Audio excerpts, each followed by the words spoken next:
மாண்புமிகு ஆளுநர் அவர்கள் ஏற்கனவே நடந்து கொண்டது போலவே மீண்டும் இன்று செயல்பட்டிருப்பது மிகவும் வருத்தத்திற்குரியது.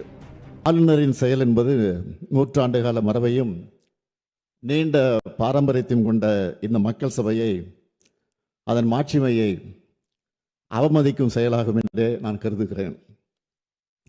10/4/2023 அன்று இதே பேரவையில் நான் ஆற்றிய உரையின் ஒரு பகுதியை நான் இங்கே நினைவு கூற விரும்புகிறேன்.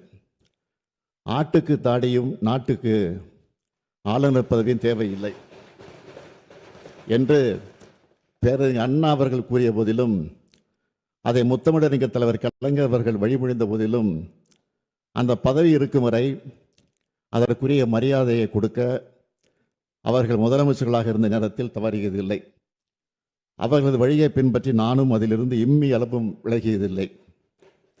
இந்த அரசும் தவறியதில்லை என்று அன்றைக்கு நான் எடுத்துரைத்தேன்.